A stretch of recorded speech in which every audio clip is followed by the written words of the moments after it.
kata Allah SWT. Sayyidina Abu Hurairah radhiyallahu anhu meriwayatkan bahwa seorang kampung datang bertemu Nabi SAW lantas berkata, beritahulah kepadaku satu amalan yang apabila aku mengamalkannya, aku akan memasuki surga. Rasulullah bersabda, sembahlah Allah, jangan menyekutukannya dengan sesuatu. Dirikan sholat yang difardukan, tunaikan zakat yang difardukan, puasalah pada bulan Ramadan. Dia berkata, demi zat yang mampu dalam tangannya, saya akan amalkan amalan-amalan itu sebagaimana yang Tuhan telah nyatakan. Saya tidak akan menambah apa-apa ke atasnya. Apabila dia beredar, Nabi SAW bersabda, siapa yang ingin melihat seorang lelaki daripada ahli syurga, maka lihat lelaki ini. Ulang. Sayyidina Abu Hurairah radhiyallahu anhu meriwayatkan. Mana kau? Jalan aku ni.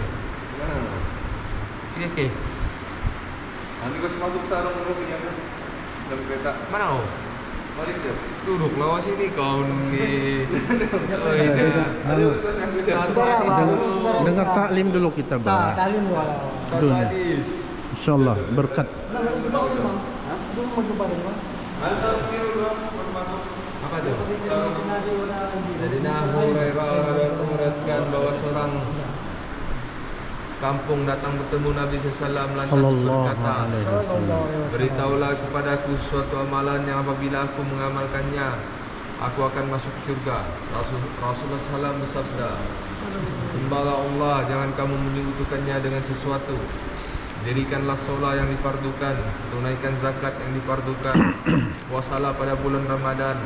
Dia berkata, demi zat yang nyawaku di tangannya, saya akan amalkan amalan-amalan itu sebagaimana Tuhan telah nyatakan. Saya tidak menyembah apa-apa ke atasnya. Apabila dia beredar, Nabi SAW bersabda, siapa yang ingin melihat seseorang lelaki daripada ahli surga, maka lihatlah lelaki ini. Allahumma shalli ala. Solat berjemaah. Pada hari Jumat, Allah SWT mewafatkan Nabi Adam alaihissalam pada hari Jumat.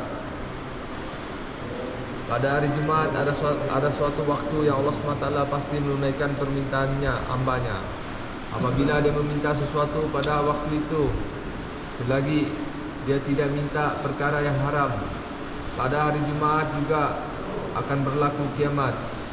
Semua malaikat yang hampir dengan Allah SWT, langit, bumi, angin, bukit dan laut takut akan hari Jumat kerana kiamat berlaku pada hari Jumat. Ibnu Majah. Jumat. Hari kiamat Jumat lah. Siap-siaplah kita. Besok. Sayyidina Abu Lubaha bin Abdul Manzir radhiyallahu anhu berkata bahwa Nabi SAW Sallallahu alaihi wasallam. sesungguhnya hari Jumat ialah penghulu segala hari dan hari yang lebih mulia di sisi Allah SWT daripada hari raya korban dan hari raya puasa. Pada hari itu berlaku 5 perkara. 1. Allah SWT menciptakan Nabi Adam AS pada hari Jumat. Allah SWT turunkan Nabi Adam AS ke bumi. Pada hari Jumat, Allah SWT mewafatkan Nabi Adam AS pada hari Jumat.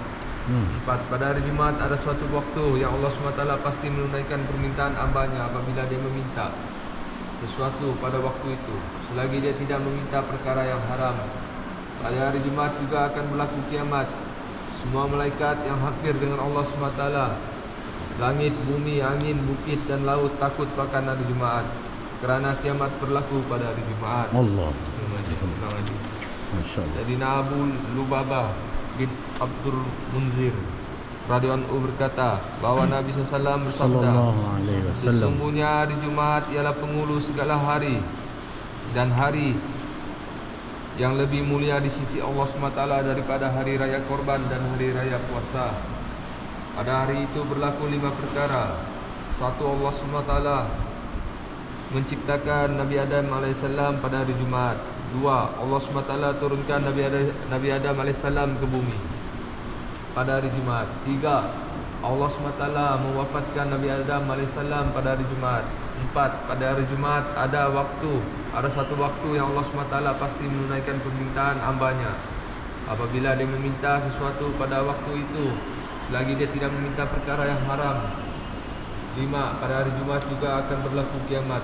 Semua malaikat yang hampir dengan Allah SWT, langit, bumi, angin, bukit dan laut takut akan hari Jumat, kerana kiamat berlaku pada hari Jumat. Allah. Ibnu Majah.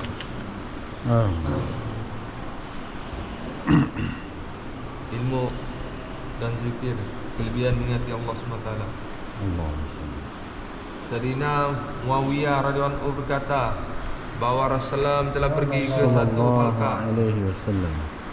Para sahabat radhiyallahu anhum lantas Baginda SAW bertanya, apakah yang telah menyebabkan kamu duduk di sini?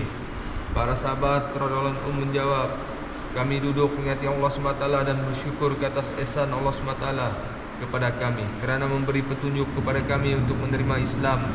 Baginda SAW bersabda, demi Allah, apakah hanya itu tujuan kamu duduk di sini? Para sahabat menjawab, demi Allah, hanya kerana itulah kami duduk di sini. Baginda SAW bersabda, saya tidak meminta kamu bersumpah kerana mencurigai kebenaran kamu. Namun sebenarnya Jibril alaihissalam telah datang kepadaku dan mengkabarkan bahawa sesungguhnya Allah SWT berbangga-bangga dengan kamu di hadapan para malaikat.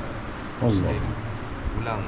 Sayyidina Hawiyah radhiyallahu anhu berkata bahawa Rasulullah telah pergi ke satu halqa para sahabat. Lantas Baginda SAW bertanya, apakah yang telah menyebabkan kamu duduk di sini? Para sahabat radhiyallahu anhu menjawab, kami duduk mengingati Allah SWT dan bersyukur atas ihsan Allah SWT kepada kami kerana memberi petunjuk kepada kami untuk menerima Islam. Baginda SAW bersabda lagi, demi Allah, apakah hanya itu tujuan kamu duduk di sini? Para sahabat radhiyallahu anhu menjawab, demi Allah, hanya kerana itulah kami duduk di sini. Baginda SAW bersabda, saya tidak minta kamu bersumpah kerana mencurigai kebenaran kamu. Namun sebenarnya Jibril alaihissalam telah datang kepadaku dan mengkabarkan bahawa sesungguhnya Allah SWT berbangga-bangga dengan kamu di hadapan para malaikat. Allah. Ulang lagi. Sayyidina Muawiyah radhiyallahu anhu berkata bahawa Rasulullah telah pergi ke satu halqa para sahabat radhiyallahu anhu. Lantas Baginda SAW bertanya, apakah yang telah menyebabkan kamu duduk di sini? Para sahabat radhiyallahu anhu menjawab, kami duduk mengingati Allah SWT dan bersyukur atas ihsan Allah SWT kepada kami kerana memberi petunjuk kepada kami untuk menerima Islam. Baginda SAW bersabda lagi, demi Allah, apakah hanya itu tujuan kamu duduk di sini? Para sahabat radhiyallahu anhu menjawab, demi Allah, hanya kerana itulah kami duduk di sini. Baginda SAW bersabda, saya tidak minta kamu bersumpah kerana mencurigai kebenaran kamu. Namun sebenarnya Jibril alaihissalam telah datang kepadaku dan mengkabarkan bahawa sesungguhnya Allah SWT berbangga-bangga dengan kamu di hadapan para malaikat.